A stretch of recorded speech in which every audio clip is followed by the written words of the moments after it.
What up and welcome. This is Tell Me I'm Wrong. I'm Marsh. I've got Rick. I've got Yells here with me today. And today we're talking about how your favorite movie exposes who you really are. Tell me I'm wrong. You are not wrong. You are right. I believe this. I didn't know this to be true at first, but a buddy of mine actually kind of brought it to my attention. A couple of people brought it to my attention over the years. And your favorite movie tells a lot about you because it typically tells about either A, you're a character, usually either A, you're a character or your upbringing, right? Or sometimes a little bit of both. So, or your beliefs. So, your favorite movie says a lot. A person can know a lot about your favorite movie, and probably a surprise sometimes to know your favorite movie. Can we get into it at one point? You guys' favorite movie, but once we get there, but yeah, I would say absolutely that's 100% true. I Man, appreciate you taking the host there chair for their second, Rick. Go ahead, Yells. yeah, I don't know if I can disagree with it. Like when I think about what my favorite, I don't have one favorite movie. I have distinctly three favorite movies. And when I think about it, I'm like, man, that is wild. But I also can't argue with the notion. I think it does. It says a lot because some people watch movies in different ways, and I'll go ahead and put this out there that I dislike people. I vehemently dislike people that watch movies and don't personalize a persona. I'm just saying. Hey, we're getting straight to it today. What do you mean personalize a persona? When you watch a movie, like the goal that at least that was the director's role, if they're any good, the director and the writer's role is to make you feel like one of those characters embodies something about you. So like when you watch, that is the agenda, right? So when you watch a movie, you should feel as if one of those characters, an instance, a scenario, something that you align with it. Like that is written in most movies. So when people just watch it from a purely, I'm stepping away from this entertainment value, and they don't internalize any part of it whatsoever, outside of ridiculous comedies, right? I mean, totally ridiculous comedies, but comedy and movies, entertainment are all really about irony. So people are internalizing in some regards. So I would have to say I agree because I know my three favorite movies, they are a part of me. Well, are we going to get your three favorite movies? Because I think that's the next step in this process. Look, is figuring out. We're playing our part after last time you called us both out for going on our monologues. How about you jump in here? I think you are correct. I mean, I don't think that this is a hot take. Although I think that maybe this is like a reverse says who you really are. I would say that your favorite movie just personifies. Do you dig deep into things, or are you more lighthearted, right? I don't think that's like, for example, Joe Mazzulla is the head coach of the Boston Celtics. His favorite movie is apparently The Town, and he admitted that he watches it like every single week, which seems to me like that's a bit much to be watching the same movie But I over get it. and over again. I get it. I don't know I don't know him personally, but just from what I've seen, he always tried to be the tough guy. Even in the reporting, he said technical foul. No, what was it? He kept saying over and over again. The guy like illegal screen. He always tried to be the badass, and he's a smaller guy, so I'm sure him being the badass is like a big deal. He's like Ben Affleck character in The Town. I can totally see him trying to mimic that level of toughness to those guys in that movie. Right. So I guess my point is, I disagree with the two of you, where I don't read too deep into what your favorite movie is, because I don't necessarily always refer to a music or to movies as like, oh, I've got to figure out all these like nooks and crannies of it and the creative artwork of it. Really quick, so you're saying there's no movie a buddy of yours can tell you that you wouldn't cringe to find out that's his absolute favorite? I think we go about this a different way. Before he does that, look, here's how we can. Marshall, what is your favorite movie? My favorite movie is Surf's Up. It's a mockumentary about surfing penguins, and it's awesome. I mean, it's just a great movie. That's why he said everything he said before. Yeah, 100%. You think I was going to lead into the other one? This movie was going to be the one that was going to be in question. 100%.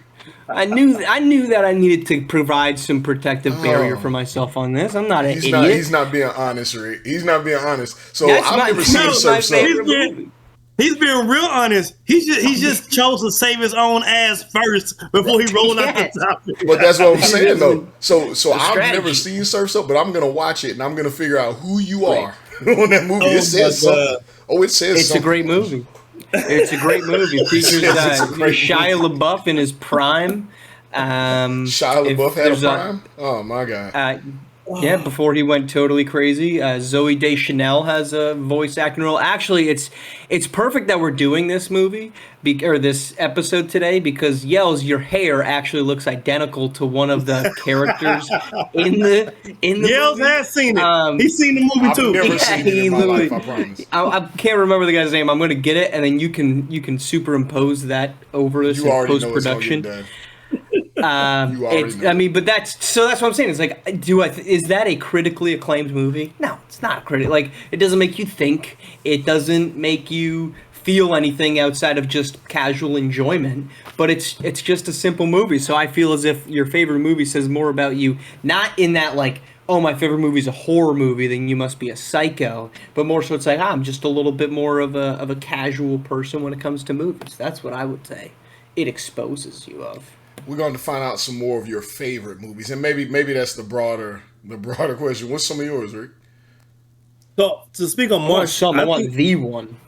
I think there is for Marsh. I think for me, my opinion, Marsh, that movie just talks about the kid in you, right? Yes, It's 100%. always so.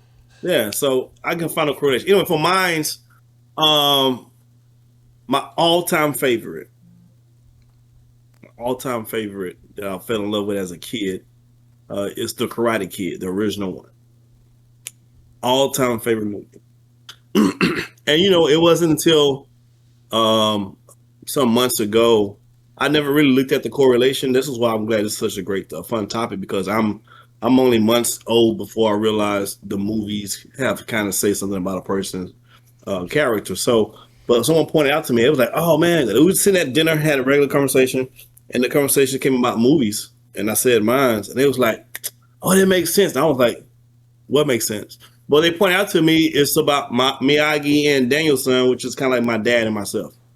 So it's that, and I never correlated it directly until it was pointed out. So the Karate Kid is my all-time favorite one. I throw a nice little screwball. A really close one that I really like that most people probably wouldn't guess is The Devil Wears Prada. I freaking love. I love a good chick flick, period. But The Devil Wears Prada is like, is up there. So, how did you feel when they made Karate Kid with Jaden Smith? It was cute. It's for the new generation. I didn't really, it's for them at that point. I still like mines. I do like the series they have on Netflix. I thought that was pretty cool. I watched that. There's a series for Karate Kid? Oh yeah, they're like 4 seasons in. Cobra Kai. Yeah, they're like 4 or 5 seasons in.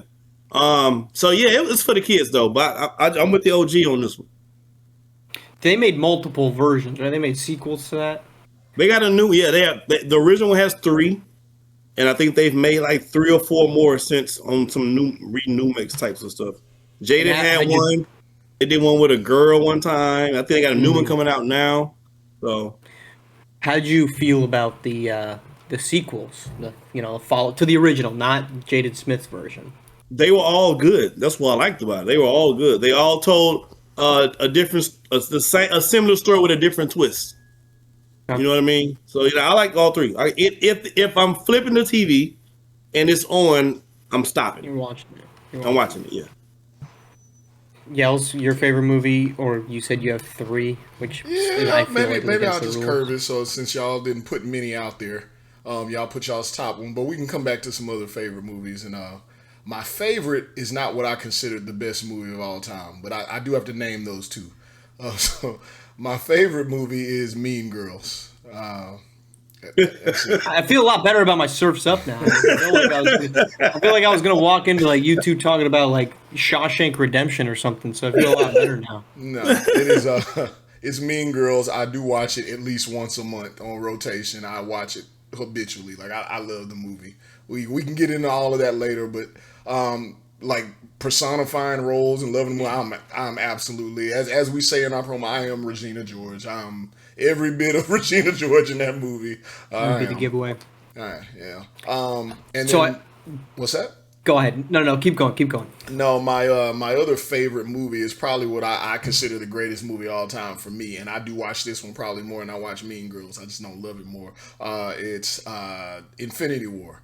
That is my movie. I love The Marvel. I'm sorry. Yeah. Marvel Infinity War. Marvel's Infinity War. I think that is the greatest. Well, it's movie. not plural. It's Marvel. There's no Marvels. So Did I say that? you said Marvel. It was an ownership. Yes, Marvel's Infinity War. Okay. Okay. Don't try and play me, guy. Don't do it. Infinity War. Your favorite movie can't even get the name right. Name right.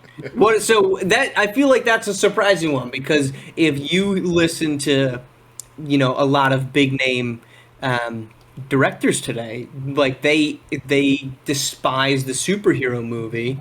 Not to say that sitting here we're renowned critics, but what about the superhero movie? Because those tend to be very formulaic. So for me personally, I just think the whole collective series. We'll get into that when we talking about why do I like it, or just why do I think it's the greatest movie. Make sure I'm answering the right question because they're two different things. Either way. Yeah. Take it. Why you think that's the best, not why do you like it. I think it's. And it kind of leads into why it's my favorite and why it's right there with me. So I think when you are able to encapsulate characters to the point where people really internalize them and you really feel them, you care about their backstory. They did a great job in that, starting all the way back from Iron Man to invest you as an audience member, as a viewer. They did a great job, and they took their time tying people together, tying storylines together, giving you Easter eggs and all these different things where you thought you knew where it was gonna go, and that's kind of where Infinity War landed for me, is because it did not go where it should have went. It was beautiful, like how it ended for me, just because they threw you off key, but they culminated everything. There was a culmination of everything. That just didn't end the way superhero story ends, right? And for me personally, my favorite superhero all throughout the whole series was Captain America, that's one of my favorite characters, and that's part of what I internalize about that movie and series, and why I think it says a lot about me. I value a lot of things that he is. Until I saw Infinity War and I saw a character that goes by the name of Thanos. Whoop! Switch to the total opposite side of everything that I am, and I agreed. I was in the movie theater chanting for him. I started chants. Like, we were chanting Thanos in the movie theater. We got it going. I was rooting for him. I understood what he was trying to do, and I believed in Thanos and his mission until the end of the movie. Yeah. I mean, I think you're not. There was a lot of parts of Thanos' approach that really, I think it was not wrong, and I think they really aimed for trying to pull that out of like society to be he's there's actually a line later on in the series I think it's in WandaVision where the detective goes it's something to the extent of he's a little out of line but he's not wrong, and I feel like that's a little bit of Thanos' ethos there, Rick. I think the best antagonists in film are the ones who are only antagonists depending on your viewpoint. If I go back to, speaking of Marvel, if we go to the Black Panther, Killmonger's character, the first, he wanted the same thing that Black Panther wanted. They just had two different ways of going about doing it, right? Killmonger was Malcolm X, well, Black Panther was Martin Luther King, kind of like situation. So that's just the perspective of it. So yeah, I like the Marvels. I grew up. My dad put me on to the Marvel and the DC. I know some people choose one or the other. I like both. DC's on its way now. Though Marvel has a lot to do with this next upcoming one. They got to make up a lot of money. If DC if they, first of all, DC don't drop enough time to beat Marvel. They have Marvel on their heels. If DC was to keep dropping, they would have buried Marvel. Marvel's already on Lifeline right now. They next two joints gotta pop off. And they're already, and what they should have done, they can't seem to do, they should have got Blade out and done already. That it saved their asses the first time. It will save them right now. Blade, but they can't seem to get the Blade right. That's weird. Blade is, That's weird. That's weird to me. Yeah, he's Marvel, right? I don't know. Mark, I don't know. come on, man. So, You got all I those will be comic honest books with you. behind you. You have to know this. Those are all Star Wars. I know, but it doesn't the matter. problem that I have with Marvel, I love Marvel because I love the cohesive storyline to it, but I think what Right. they did was they they dropped a ton of content in a very short amount of time, and a lot of the content was the TV shows. And so I found that to be a little challenging to keep up with because you're like, and then when you drop the TV shows, they were not without controversy between Hawkeye, was kind of polarizing. She-Hulk lawyer at whatever was super Yeah, polarizing, this is and a so lot. then one of those things where like if you missed one of them, like WandaVision was dope. I loved WandaVision. I had no idea I was gonna love that. It was amazing though. It was great, but then they started dropping this other stuff, and you're like, I just got done watching this. Now you need me to watch this one, and then on top of that, it's just not that good. And so when you fall behind by 8 episodes, that's 8 hours worth of content. If I miss a movie, like I can go back and watch Thor, God of or Love and Thunder, and all right, 2.5 hours, I've caught up, perfect. I can do that on a plane ride. I can do that on an afternoon.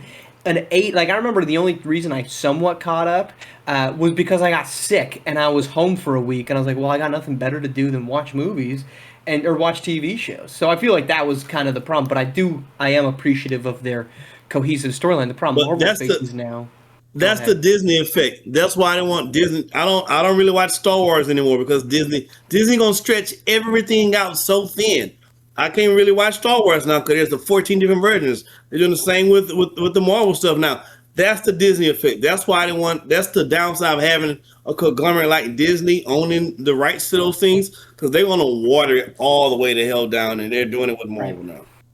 And I mean, the problem we can spend a whole episode talking about why I think they're screwing up Star Wars, but I think the biggest problem is that they've spent, and I think Marvel is running into this, is that Star Wars has spent their entire Disney existence focusing only on the empirical era. That's it. Yep. Like every TV show that comes out, it's like, here's another story that takes place when the Empire is at, on top. It's like, maybe we could go to a different freaking era. It's like if you were walking into history class and you're like, Professor, I'm looking forward to learning about all of history from the beginning of the, since AD to BC. That's what I'm excited to learn about. And they're like, well, too bad. All we're going to tell you about is from 1776 to 1782, nothing else. So buckle up. That's what we're locking in on. That's what Star Wars has done. There's like, this is all we're going to do. It's the Rebels. They're coming out, but then we're going to tell you maybe like 1772. We're going to learn about and I think Marvel is doing the same thing where now, like, in order, their last couple box office ones have been kind of flops, and now they're like, well, I guess we got to bring back literally all of the main characters, one of which we killed off, like literally killed off, and then the other one we let die of old age. But no, they're back in this world now for us. Not a great sign for Marvel. It'd be my take on that. No, but Doom's gonna bring them back. Dune, is that what you said? Oh, Doom. Okay, sorry.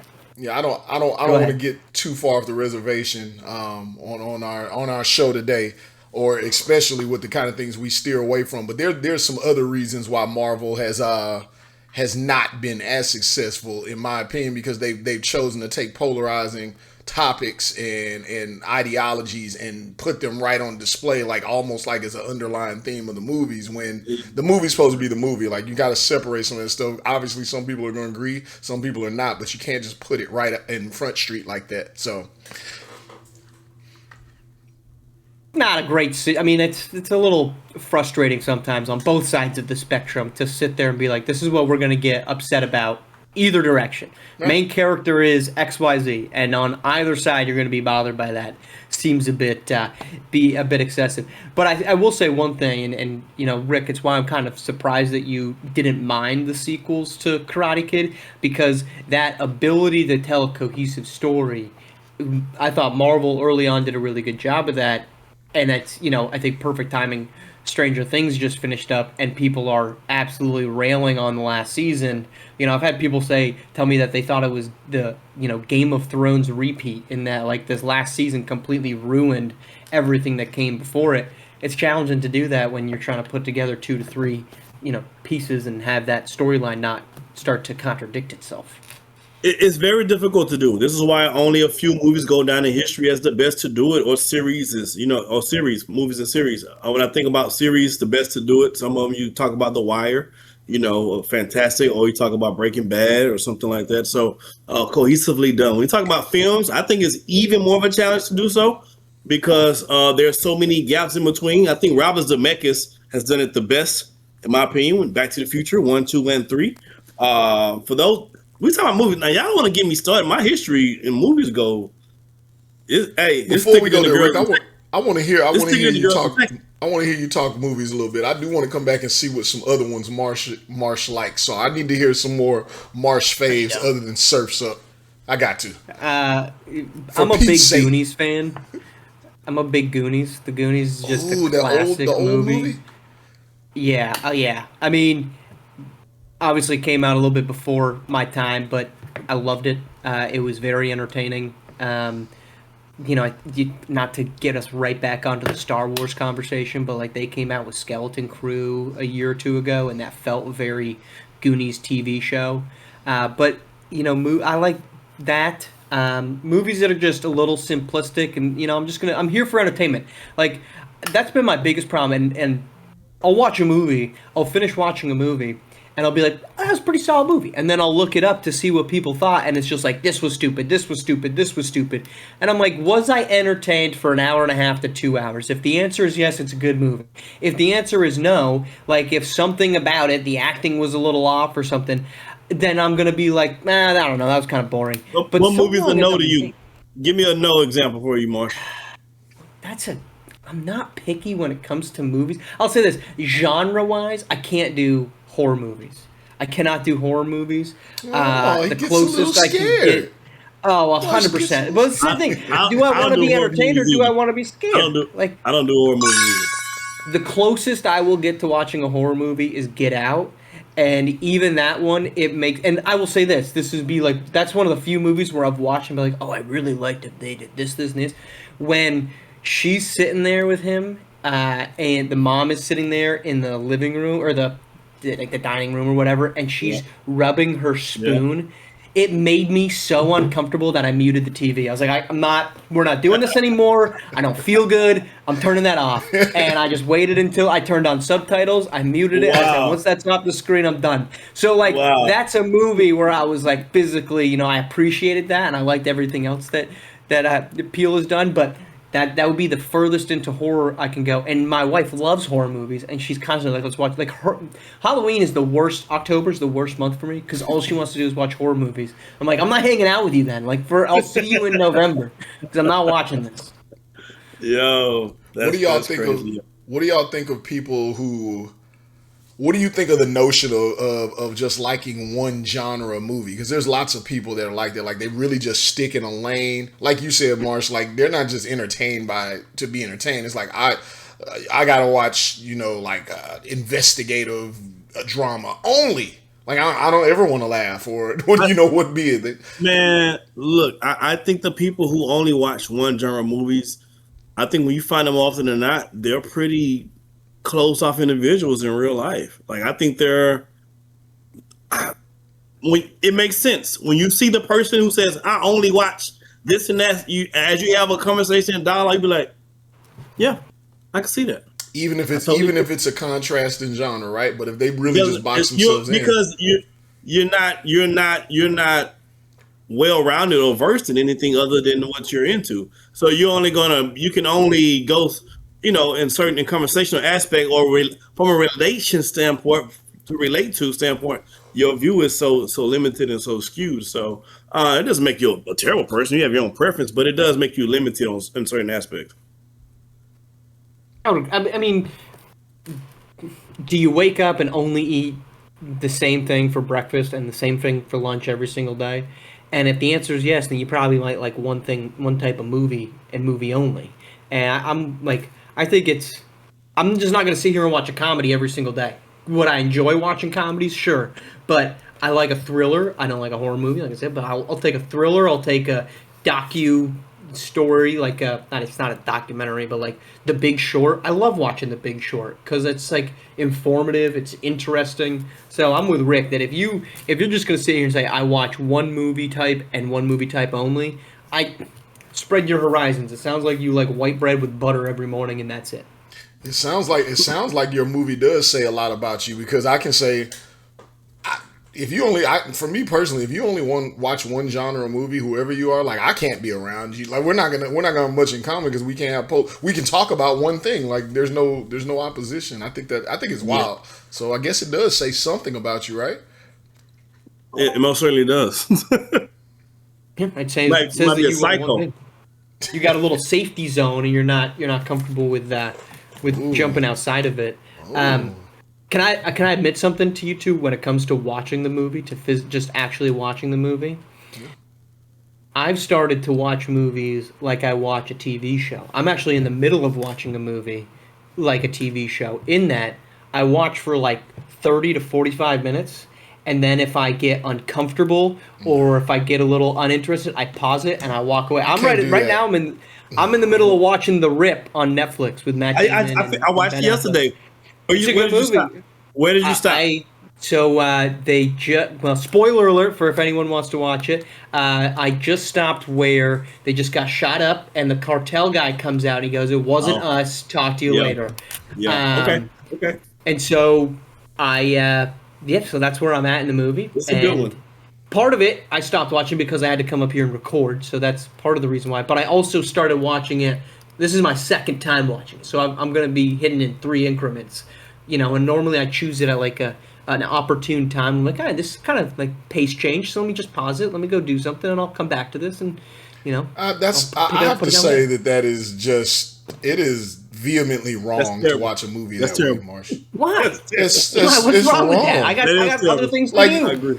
You know what I'm gonna tell you right now, like to the directors, screenplay writers, anybody that does that, what you did is you just hocked up a big loogie, spit it into your hands and slapped the shit out of them by doing it. Like they've written that and built that to build to moments. They're not. It's a movie. There's not commercial breaks. There's not cliffhangers to bring you to a moment. Like they're anticipatory. You can't watch them that way.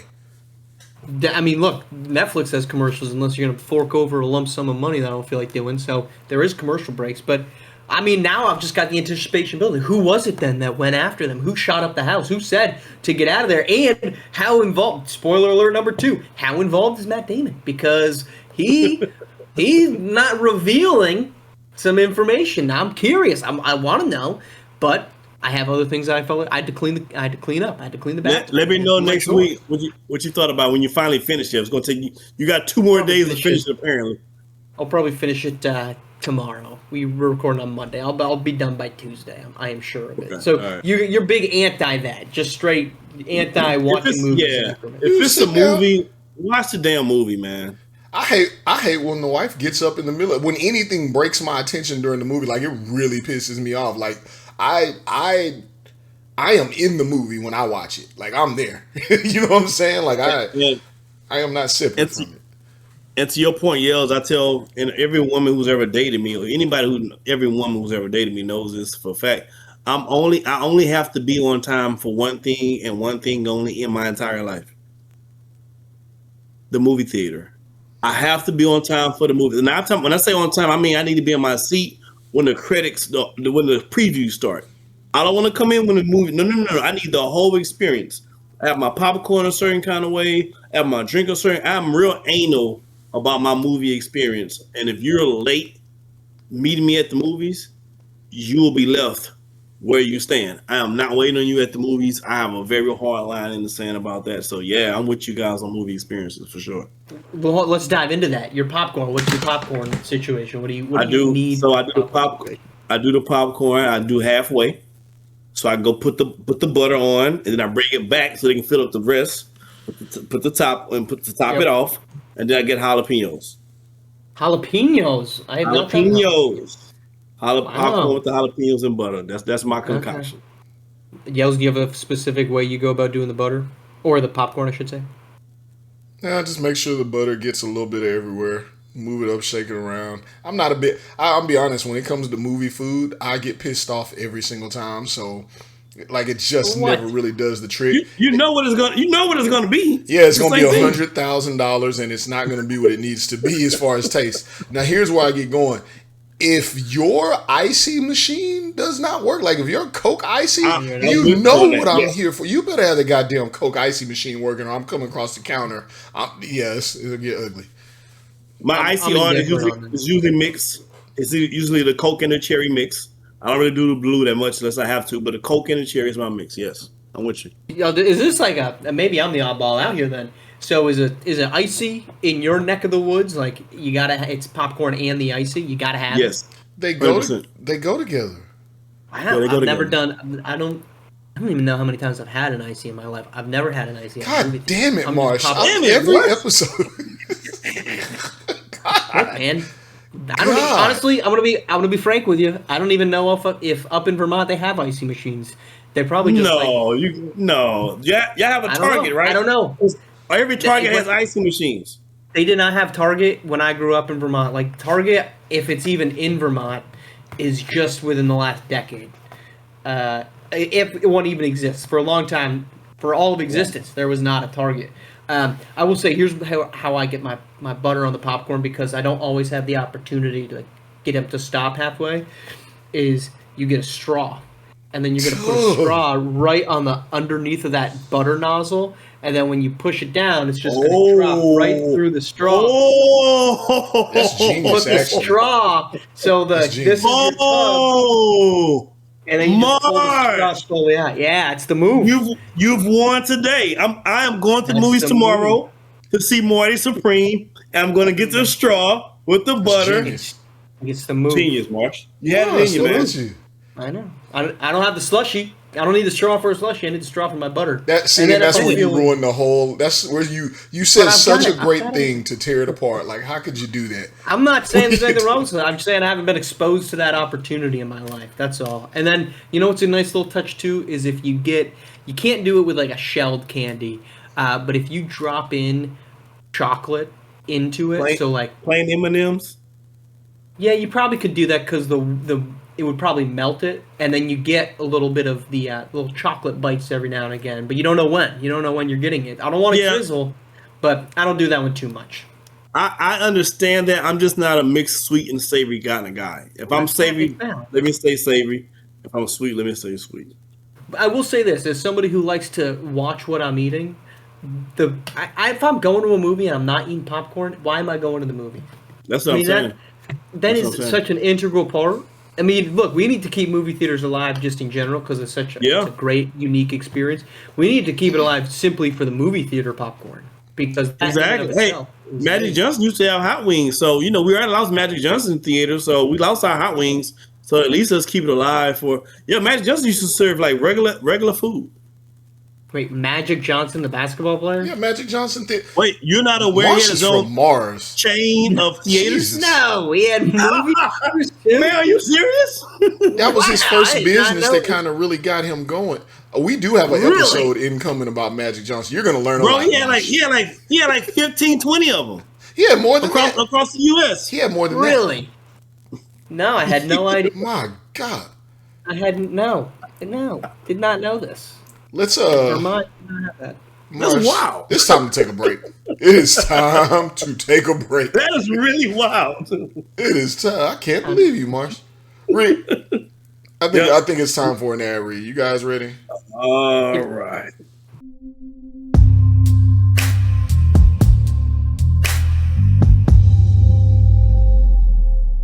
This episode is not sponsored by Duke's Mayonnaise. Yeah, Duke's.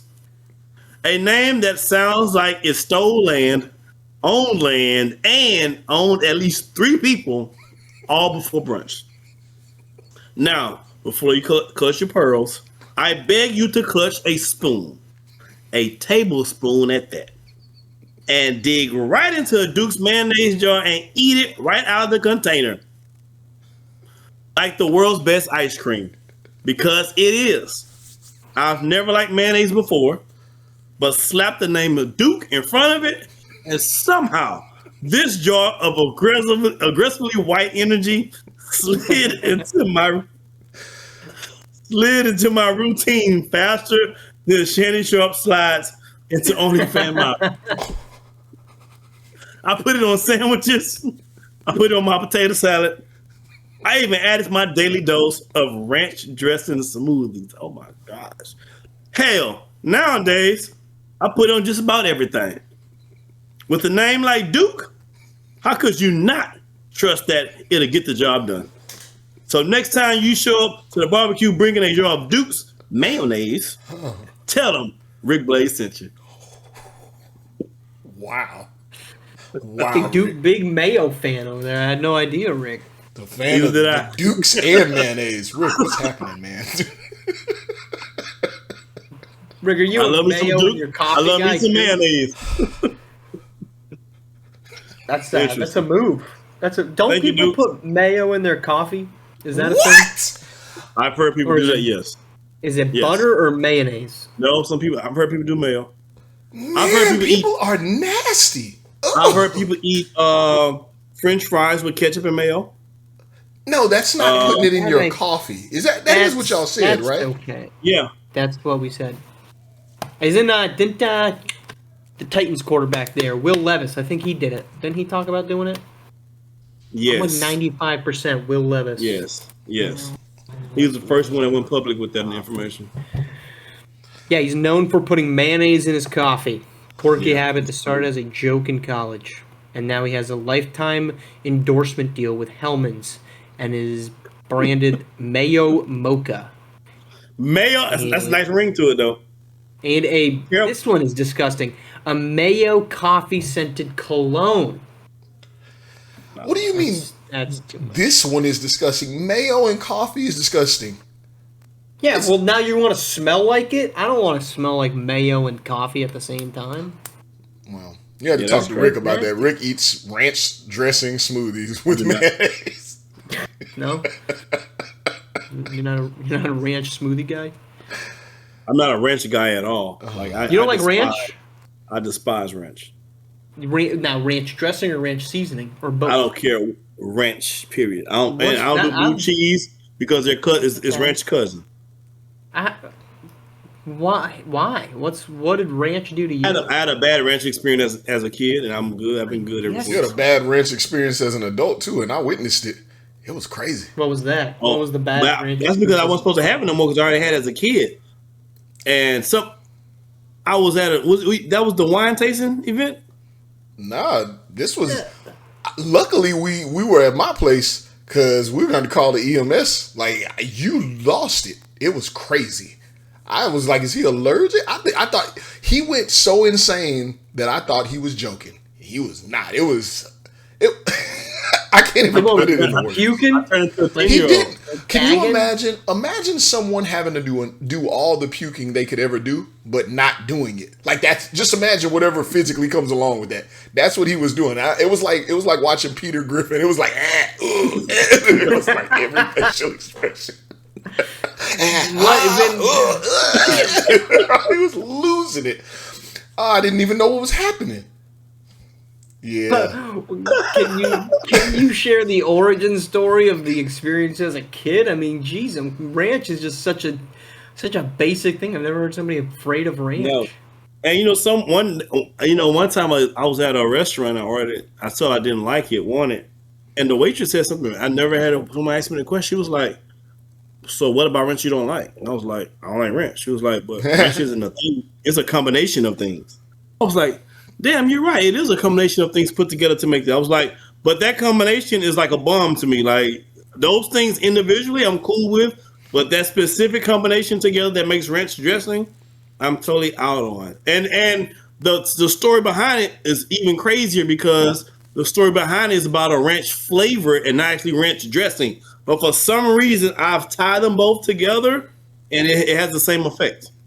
Or can you tell the story about what happened? Really quick. So I love one of my favorite childhood foods to eat is Frito pie. I love a good Frito pie.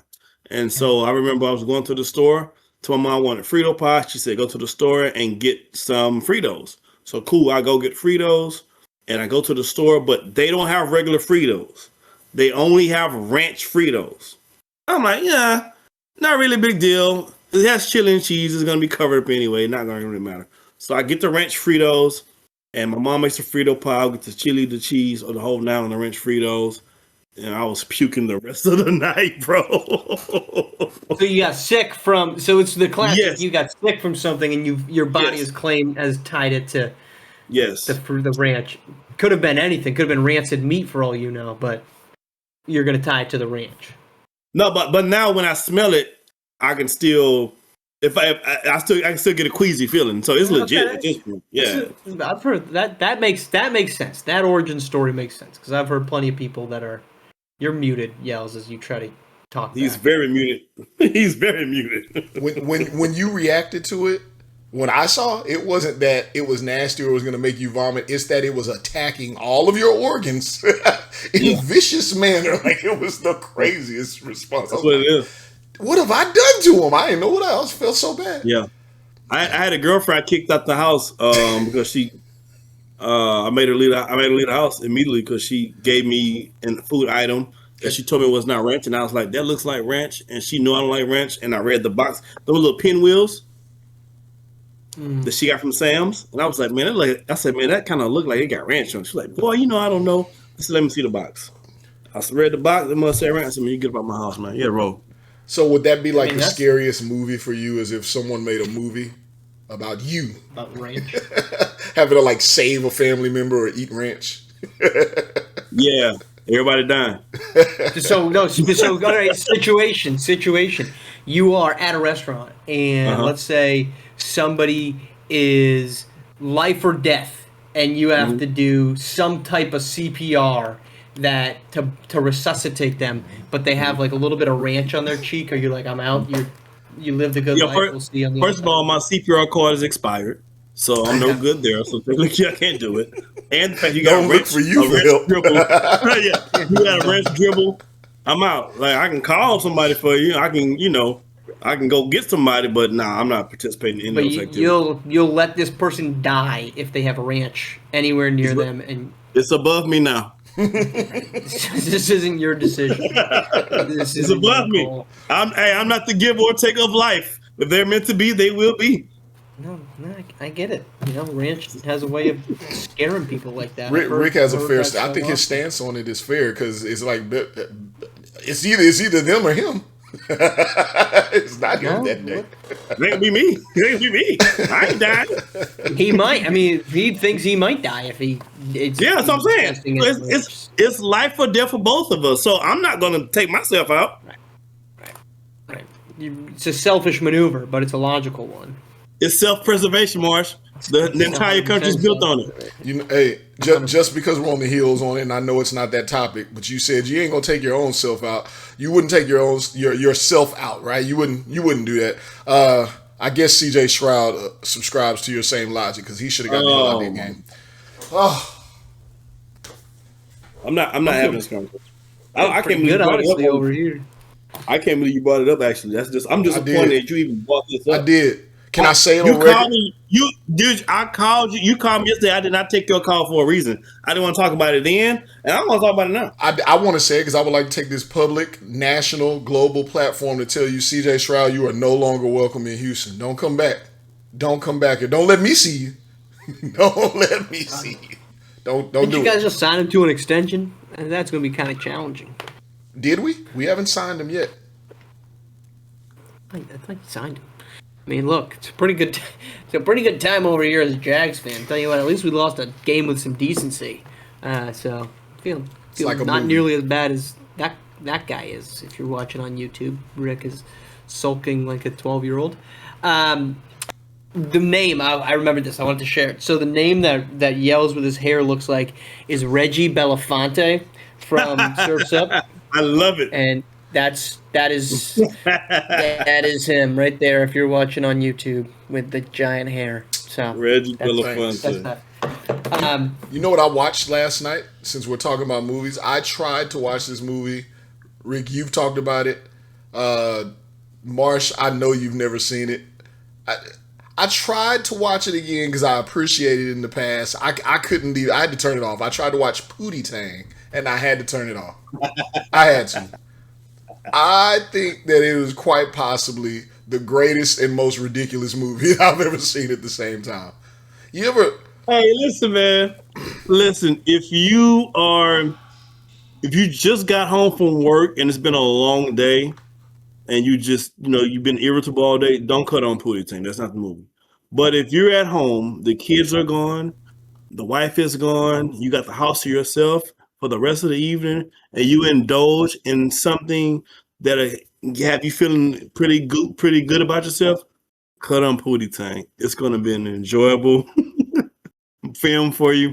It's still going to be a little bit silly, but you're going to enjoy it a whole lot more. You're going to respect it a whole lot more in that setting. So it's just Pootie Tang is all about the setting.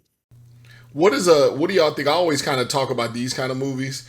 They're my favorite movies ever, or not the favorite movie, but the ones that I really enjoy is the ones, when you're like, maybe you haven't slept very well, or it's been a rough week, you got a lot on your mind, something going on the next day or whatever. It's 1:00, you're still up. It's 2:00, you're still up. Whatever. You're really trying to go to sleep. Maybe you just turn the TV on, or you come across something and you see a movie. You're on the cusp of like tapping out, and it's so tragically bad. Or maybe it's good, but really I lean on the ones that are so bad that you can't go to sleep. You're like, how does this train wreck end? And it keeps you up all night to finish the movie. Y'all come across those? No, I don't do that. No? I don't watch movies on TV anymore. I can't do it. I don't know. You never stumble? You guys never stumble across movies?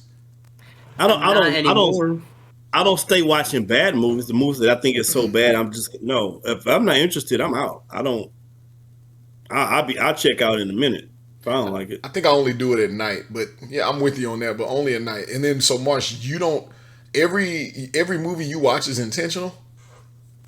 Pretty much. Yeah. I mean, because we have all the streaming services, so if it's late at night and I'm awake, I'm not going to thumb through what's on TV. If I want to stay awake, I'm just going to go play video games. I'm not going to see like, oh, what's on YouTube TV tonight and start scrolling.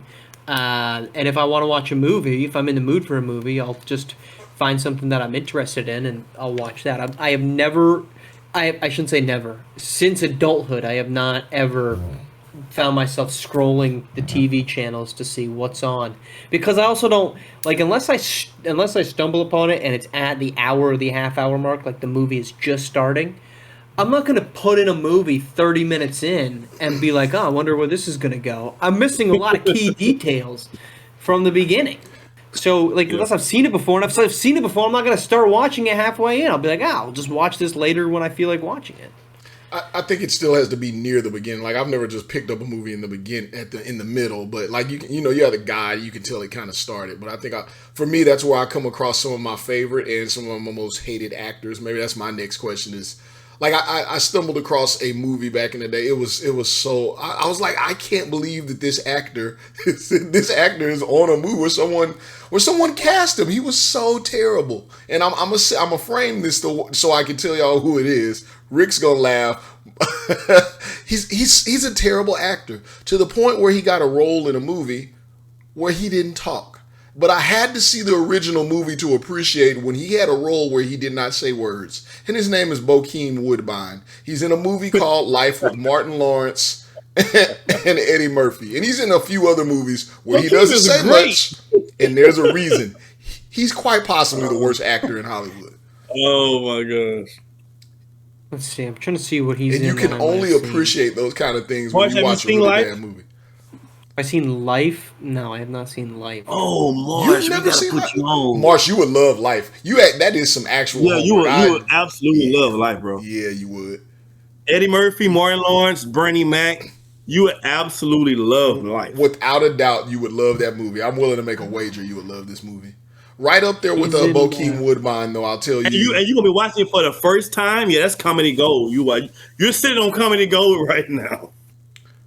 Right up there with him as you look that up in as far as awful actors, and I have lots of tasteless jokes that I keep off air. But Paul Walker, terrible. Oh, wow. You didn't like Paul Walker? Forget about it, cuz. Forget about it. You don't think that was good acting? You didn't think that was peak cinema right there? I think we were saved from the rest of his acting. Oh man. That seems a little much, but I thought he was pretty decent. I don't. Let's be honest. I'm not a Fast and Furious or Fast I Seven. don't know. I don't remember Paul Walker from anything else but Fast and Furious. I think that's all he did, and that's exactly how he went out. So Maybe so. he was in Fast and Furious in life, and that's how it ended for him. No, I have not. I'm looking through Bokeem Woodbine. I've seen him before. You haven't heard him much. There's not much for him to say, but he keeps a roll. I will say I am not good at knowing unless it's like A-list. I don't know actors' names. I know them as that guy in that movie or that girl that played that chick. Like, I'm just not, unless it's like Will Ferrell, Kevin Hart, Leonardo DiCaprio, Matt Damon, Ben Affleck.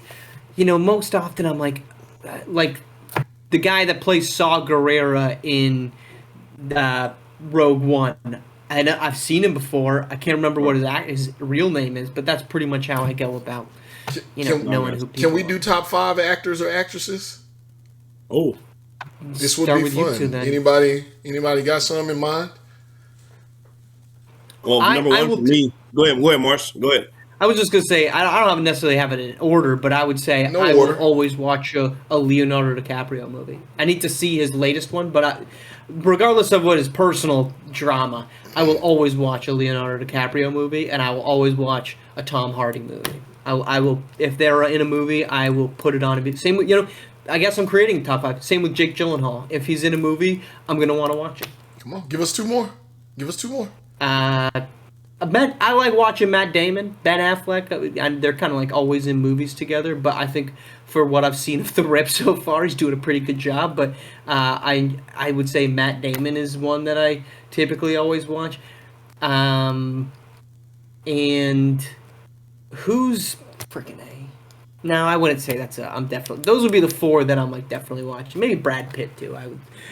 Christian Bale. I would take Christian Bale over Brad Pitt. All right. You want me to go, Rick? You want to close this out, or you got one?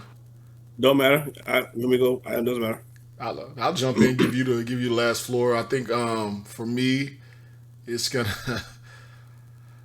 Leo Cap. Yeah, he's right there. I mean, he can do no wrong. Leo Cap. I've never heard him mentioned. You're as not Leo that cool. Cap. You don't know him like I know him. Yeah, Leo You Cap. don't know him like that, Morris. Clearly not. Clearly not. I'm not like that. Leo Cap. I'm gonna go with Eddie Murphy. For me, he's. I gotta watch Eddie Murphy movies.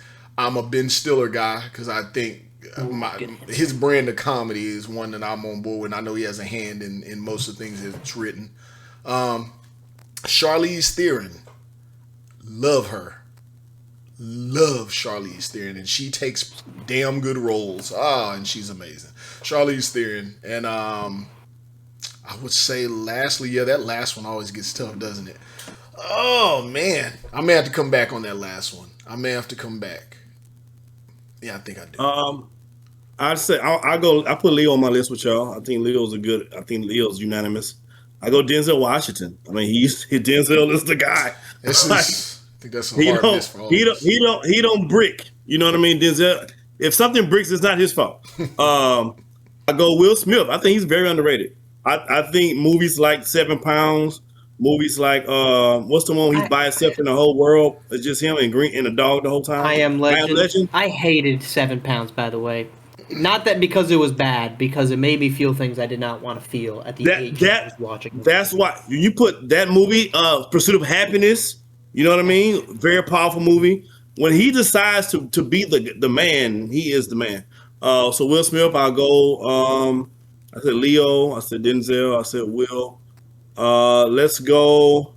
I go Eddie Murphy. I love a good Eddie Murphy film.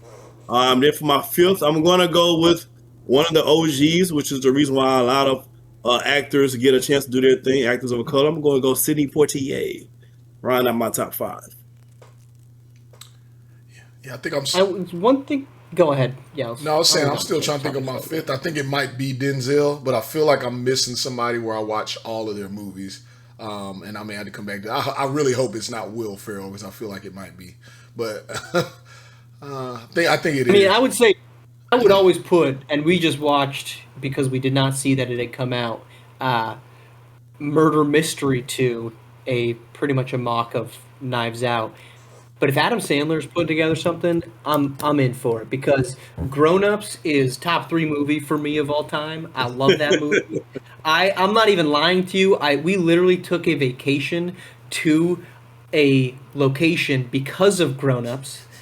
Because they spend that opening weekend on a lake in Massachusetts, and I was like, I want to go to that lake, and so we did, and I got to see the house that was in the movie that they used in the movie. Disappointed that it was not a historical monument, but if Adam Sandler is in something, I'm watching it, and I feel like lately he's been showing off a little bit more range than what he Yes, he was has. at his peak. I mean, like Hidden Gems was fantastic. You know, he's starting to show a little bit of drama. Yeah. And then it's always nice to just see the annual Adam Sandler reunion cast where you're going to have David Spade and Kevin James. You know, depending on how your politics ride, there's some other folks that are or are not included in those films, but it's just a good time. I How remember feel- my how you fifth. feel I'm about- sorry. I'm sorry. How you feel about Grown Ups is how I feel about Wedding Crashers. It's a good man. That's just I can watch it every day. At one point, I did watch it every day. It's a good It's ass great. movie. Nobody has a problem with Wedding Crashers, and if they do, they have the problem, right? They have the problem. I mean, the only thing I would say about Wedding Crashers, and I guess it's more of a Vince Vaughn thing, is that like the Vince Vaughn is awesome when he plays Vince Vaughn. The problem is that Vince Vaughn only plays Vince Vaughn. Like it is one character, and it's like, all right, so you're gonna be the sarcastic asshole that about 2/3 of the way through this movie you're gonna have a change of heart. Like I'm a big fan as Christmas movie fan. I love Fred Claus, but it's just Vince Vaughn in a Christmas movie. It's just him being But an asshole. there's 2 times he nails it: Wedding Crashers and The Breakup. Yeah. The breakup, he He- absolutely nails it. I When was thinking you to myself write as a Vince man, Vaughn- like, God, this guy's a jerk. When you write Vince Vaughn as Vince Vaughn, he's gonna nail it. Hey, in breakup, all you think is like, come on, Jennifer, come on, baby, I got you. He's doing you wrong. My God. Yeah, Vince you're Vaughn right. is great. One thing I would say because Will My fifth. Smith. Let me get my fifth. Oh, in, 'cause yeah, I did. sorry, yeah. Charlize Theron. I'm sorry, baby. You got to go. I got to bump you out. Wouldn't that mean you need 2 more? No, because she was. Well, no, I didn't have my fifth. You're correct. I'm sorry. Thank you. Right. Then she gets to stay. And just like that, I forgot who my guy was. But I Wow. watch everything he's in. He's not in a ton of movies though, and that's why I have to. We'll come back to it. I'm so sorry. I'm so sorry. Okay, no, you're fine. Because I was going to go down the route of because Will Smith is in the news a ton right now, and it's kind of been a downhill slope for Mr. Smith ever since the slap of Chris Rock and then everything that came afterwards. To me, he's still in at his prime. I love watching Will Smith movies. He's a guy that to me though, it's just like, man, let's just take a back seat for like 5 years, let everybody get a little nostalgic about you before we come back and start to do other things. Because he's just kind of been maybe a little too in the limelight with everything that he's trying to do. I mean, he just has a National Geographic thing that's out right Yeah. now. That I haven't looks watched interesting, it. by I the don't way. know that I will. The National Geographic thing. Yeah. I I mean, yeah, I guess. I have my guy now. Let's see. I definitely want to see where y'all stand. He did not start as a star. He's normally an excellent supporting role. He had a moment as a star, and he kills it.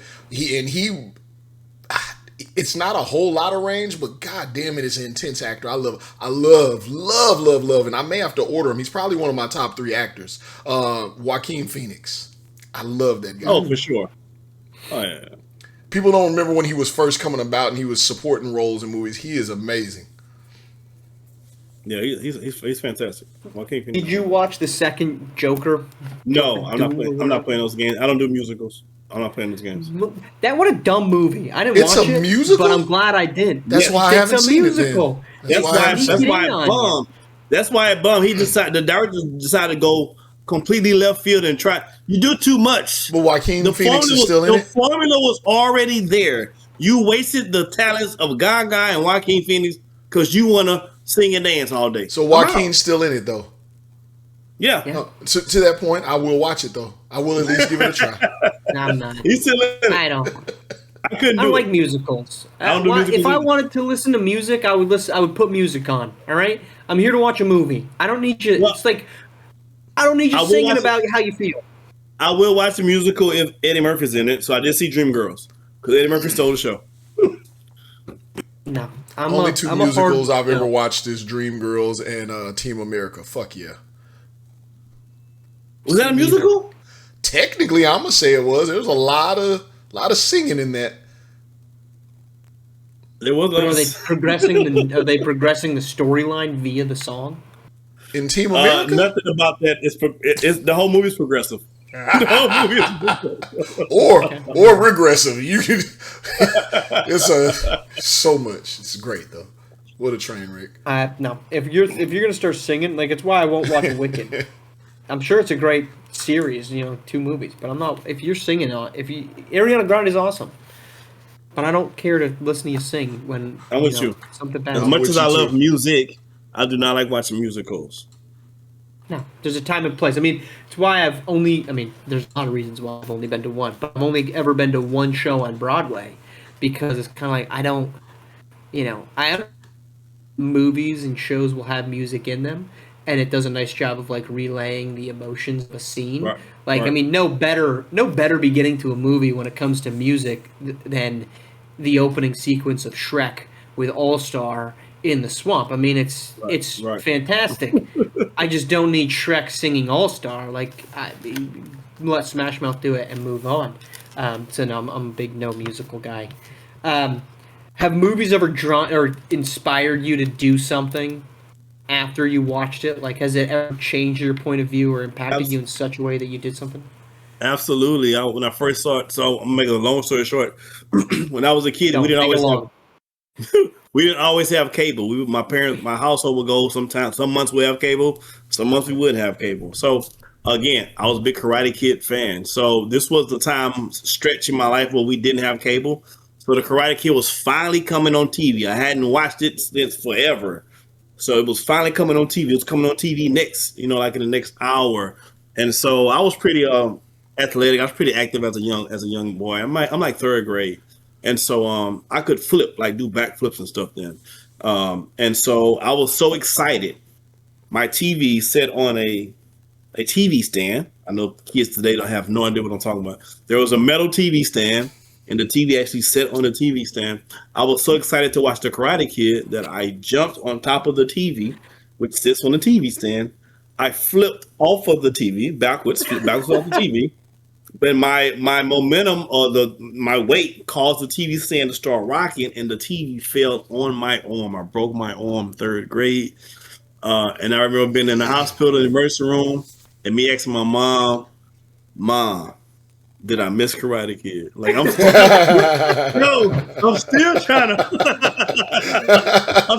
catch it though. I'm in the hospital, but I see TVs. Can somebody cut that thing off? You were so excited. I mean, that you needed to express your emotions. You need a trampoline, but you needed. You my ass whooped is what I needed. My goodness gracious, that is in that movie. Most importantly, Yells, have you ever done anything ridiculous after watching a movie? I haven't done anything ridiculous.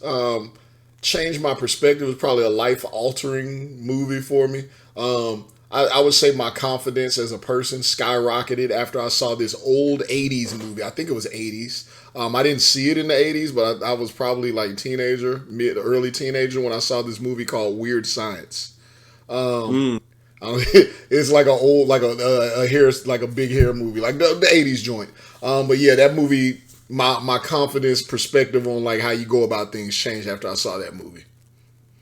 Okay, interesting. I've not seen it. What did you say it was good called? Movie. Weird That's Science. a good movie for its time. Really good movie. It's an 80s movie. It's like a goofy. It's the start of Keanu Reeves' career. Is Keanu Reeves in that movie? Yes. No. I'm sorry. I'm talking about Bill and Ted. I'm sorry. I was going to say Keanu Reeves is another terrible actor. Don't make me. Whoa, you don't like Keanu Reeves? Awful. He found the film that fits him best. Which one was that? Because Keanu, The Wick. Yeah, that's it. Because Keanu Reeves, a lot like Vince Vaughn, is I don't care how you write it, he's still Keanu Reeves. And Keanu Reeves has no personality, which makes it even worse. So John Wick and The Matrix is Keanu Reeves' best. And hey, there's no shame in that. He picked two of the best series going films of all time. So there's no shame in John Wick and The Matrix. I didn't feel like John or Keanu Reeves is like one of the most beloved actors online. Doesn't mean he's good. Because I think he's a good guy, though. He's an I excellent agree. guy from what they say. Yeah. Yeah, he's a good guy. He's a good dude. He almost ruined John Wick. You remember that scene where he goes, I think it's John Wick 2, where he goes and meets up and he has that long ass monologue. They're like, so are you in or you out, John Wick? I'm thinking after my dog. And then he says like this shit. He says it for like 7 minutes. I'm thinking that, and then you killed my brother. And then he just keeps babbling shit. So I'm thinking I'm back. Like, you should have shot the dude 4 minutes ago. 4 minutes. They let you say all of that softly and gently? Yo, speaking of the dog, I watched the John Wick. It's on Netflix, I think. Like the docu, how I got started. The movie almost didn't come out at all because in the first few minutes they shot the dog. Apparently, there's a unwritten rule in Hollywood: you can't kill dogs on screen. And so they killed the dog on the screen, and they was like, "Yo, the movie's not going to come out." They had to start doing some other things to kind of doctor it up to not make it look as graphic as they originally shot. But yeah. It was very in danger of not coming out close to the documentary because it shot and killed the dog. Hey, episode number 11 or somewhere in this season's episode, we have to do one on why dogs are more important than people. Please. I thought you were going a different way there, and I was going to be vehemently against you. I actually have not. I have not watched John Wick because I know that the dog dies, and I don't care to see that happen. Don't kill animals, man. That's exactly what's their point. They was like, we can't put it out, and no one's gonna watch that shit. If there's a character that kills an animal, it could be the good guy, and I'm like, you lost me. I mean, not many good people kill animals for no reason, but yeah, not big into it. Why should we dig into that? Why is that? Oh, we don't have it. I think that's a whole episode. Because I would also like to talk. I would like to know if it's okay to slap a pug in the face. Because I think it would be funny. I do. I mean, their faces are kind of already squished already. Exactly. Like, it would be hysterical. Exactly. All right. We'll dive into that in 2 weeks' time. I don't. Why do I hate that you kill an animal? Animal can't do nothing to you. I mean, leave it alone. What are we doing here? They can tear your ankles up. Okay, God forbid your ankle gets cut up. So I'll tell you one story as in terms of watching a movie and it changes you, and it did not change me in any good way. So my brother and I, was summer, I can't remember what year the movie came out, but we were kids. And so my mom takes us to go see the movie Holes. And so if you're not familiar with the movie Holes, it's all about kids that get in trouble, so they reform them by sending them off some place in the middle of the desert where they have to dig 6 foot holes every single day in pursuit of trying to find treasure. And if you find treasure, you don't have to dig the next day. And that's all it is. You're just digging this giant area. And so we watched the movie, and we were so impacted by the movie that when we got home, we went into our basement. We each grabbed a shovel, started digging holes in our yard. Because we were just like, that's badass. And so we spent an entire afternoon digging holes in our backyard. Now, the problem is, in Vermont, it's all clay. So you can't get very deep. So we weren't digging down so much as maybe 4 inches. So we had a bunch of like 4 foot wide, 2 to 4 inch deep holes all over the backyard. We were out there for probably 2 or 3 hours just digging away. And my mom clearly was not bothered by it because she's like, wow, my 2 of my 3 sons aren't fighting with one another right now. She comes out, discovers what we've done, and she's losing her mind. And she was so pissed. She's like, your dad's going to kill you. So we had to take turns mowing the lawn that entire summer. And it was pretty much just like a motocross course because you're just zoom, zoom, zoom, zoom as you're going through. We just wrecked that yard, dude. We wrecked it. Because we watched holes and we're like, we got to dig right now. We got to see what's back here, and nothing was back there. Oh my! This close to finding the Ark of the Covenant, you blew it. We could have.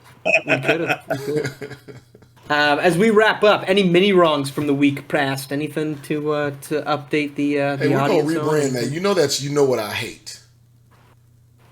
Go ahead. Do you got anything I that don't you have any hate? though. I don't hate anything this week. It's been a lovely week. Whoa, This that's new. anything I hate. What do I hate? You know what I hate? I hate What do you when hate? you have an all-time great defense and the defense is great enough where you being the quarterback of an NFL team, you didn't need to be good yesterday. A bad quarterback playing bad yesterday still could have won the game. I didn't need you to be good. I damn sure didn't need you to be a superhero. I just need you to be average. Trent Dilfer was all. You didn't have to be Trent Dilfer. You could have been. You could have been freaking Trent Green yesterday. You didn't have to be Trent. You could have been Dak Prescott. You didn't have to be Dak Prescott. You could have been Malik Willis yesterday. You could have been Ryan Tannehill. You could have been Ryan Tannehill yesterday, and we would have won the game. And I hate we would have went to Denver. They have a backup quarterback with our defense. Oh my God. We could have went to San Francisco, Santa Clara. We could have won the Super Bowl, and that Texas defense would have went down as one of the best in history. But instead, it was squandered. I hate that. One second, Rick. You know, I'm there with you, and I think I'm all in together. I'm not. I think you could have had a Pop Warner quarterback, one that knows just to sit his ass down and take a sack. Anyone with any football intelligence whatsoever. I think Rex Grossman could have won. I think it's a travesty, as I called you yesterday, is you know how bad our quarterback played. I don't think actually I'm gonna say his name anymore. He played so bad that our offense very often had to play defense. Our offense had no chance to play offense the entire game because they were batting balls out of the defenders' hands on passes that were behind them. They were having to make tackles. They were having to make touchdown-saving tackles. It was so bad, and I tried at the end of all of it to say the offensive line really didn't do their job. But you know what? Many times that the quarterback that was behind center is supposed to know when you line up at the line of scrimmage, you see a man unblocked, down in that position, about to have a full sprint at you, and you get to watch it for 24 seconds before the ball snapped. Then the ball snapped and he starts running at you to throw the goddamn ball away or to sit down. He threw passes directly to the defenders. He did everything he could do in the playoffs this season to ruin games. And I honestly mean quarterbacks are supposed to complete passes. If you can't, just don't throw the ball away. Catch the snap. Don't fumble. He did it all. He did it all. If he would have just said height and spiked the ball on every play, he would have for the entire 4 quarters. He would have had a higher QB rating than he had when he played than the stats that he actually had. I have pulled no stats. That being said, he will be our quarterback next year because the reality of it is, who do you get? There's no rookie quarterback coming in the draft that's better than C.J. Stroud today, as bad as he played. And last time I checked, there's no top 10 quarterbacks on other teams that guys are just going to come onto our team. They're not trading players to your team. So we don't need the Texans. You have C.J. Stroud because the ladder, the other end of that is nobody. You don't need a top 10 quarterback. You start over again if you get somebody else other than C.J. Stroud. Nah. What you need an offensive coordinator. I hate having them get to another offense again, but we got to get somebody who's prolific at what they do, which is called an offense. And he needs to really do some soul searching this whole offseason, because if he don't get it right at the end of next season, they do have to make a decision. Are they going to pay him $250 million? Today, the answer is no. So he's going to really, really, really show improve. Can he do it? Yes. We're talking about a guy who was 2 seasons ago top 10 in MVP voting. He didn't. It's not like the superpower just left him. He just had one of the worst games ever, No, and he had cut on the the shit. stage. Cut the shit, Rick. You really laid it on soft there, and I really don't. I listen to the episode. He's like we got to wrap it up. bro. No, He's like quarterback no, next year, no matter how you cut it. no. And when you he finish did not saying all lay. that, number 7 is going to be our quarterback next year. Great, Once you're great. done. So you grandstanded for him and said that he just had a bad game. I don't know what the stats are. Yeah, and Marsh is game. Let me say what I gotta say. Marsh is great with stats. I know in all of my years watching football, seeing maybe 6 turnovers from a team in 2 games is unreal. CJ Stroud had 9 turnovers in 6 quarters of football. That's not a bad game. That's an inability to handle pressure. And quarterback is the most pressured position in sports. He can't do it. He can get you there and man it, whatever the hell he did, but he's not a quarterback in my eyes after what I saw. No thanks. He got one more year to prove no everybody wrong. Me, he can't come back here. I'll see to it. He got one more year to prove everybody wrong. Things are pretty good in Jacksonville. So. We lost 2, but we're feeling pretty good. Hey, your quarterback only made one terrible play. And Houston right now, the sky's falling because we're supposed to be at the Super Bowl this year. No doubt about it. No doubt about it. It's supposed to be us versus the Rams. I think that's the team that's going to make it. No doubt about it. There's your mini wrong as well. The mini wrong is that he came out and started the second half, and that the defensive players did not whoop his ass at some point because he needed an ass whooping to get him right. Here's the thing on that, and I'll wrap it up with this. If we'd have put Davis Mills in the second half, would we would have won the game? I believe we would have, actually. I think Davis Mills would have played much better. I believe we would have won the game. The problem with that is, once Davis Mills coming in the game, C.J. Stroud is now done with you. You no longer have C.J. Stroud. Are you willing to throw away a 24? So you thinking about short term. Long term, that is not a good decision. I'm not. Because Davis Mills not your long term quarterback, but he is the guy that was probably more ready for the pressure on yesterday. We would have won the game. Hell, we would have won the Super Bowl probably with Davis Mills. That is what it is.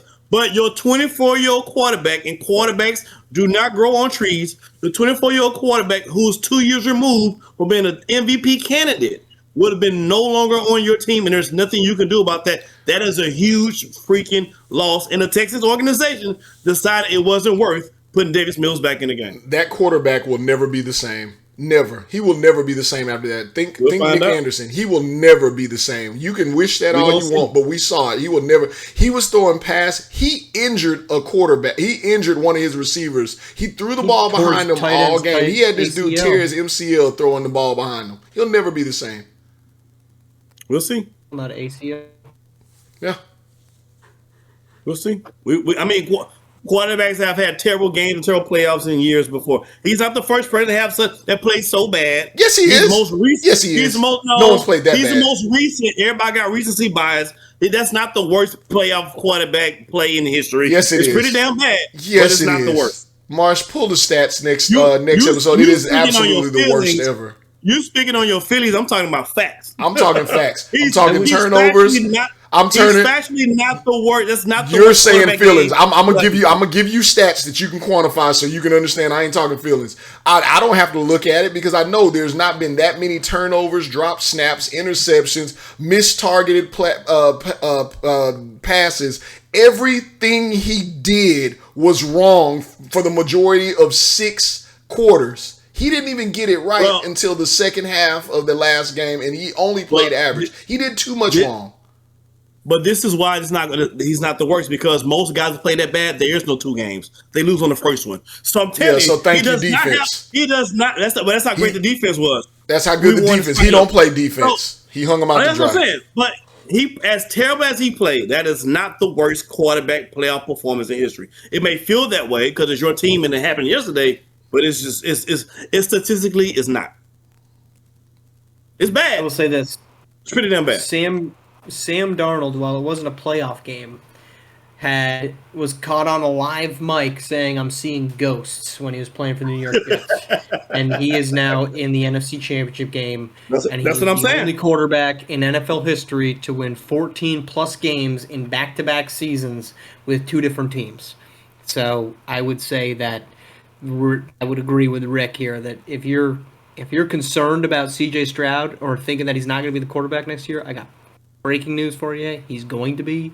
I would wager he's going to be the quarterback beyond next season. He shouldn't be, because it is impossible to find good quarterback play, especially where the Texans are going to be too good to be bad. So you're not going to be picking first overall and taking Fernando Mendoza, the Heisman Trophy winner out of Indiana. You're not going to be doing that. So that's kind of the situation. Unless you go get Danny Dimes, that's pretty much your situation. He's coming off an injury, so. And a terrible one, a torn Achilles. I mean, he's not. That's what I'm saying. So he probably doesn't even play next season. So. This whole conversation. There's literally no other option. There's literally no other option. This whole conversation, this whole Texan fiasco we're talking about is a lot like a really great movie with the unexpected ending called Infinity War, because it made no sense. It made no sense. Thanks. You liked Infinity War. Thanks for the movie. I said a really great movie with an unexpected ending. I misplayed it. It was awful. It's like the last season of Stranger Things, apparently. That's our show. We are back next week, Thursday, on YouTube, on Spotify, on Apple Podcasts. Appreciate you tuning in. Appreciate our production team for putting this thing together. We will talk to you next Thursday.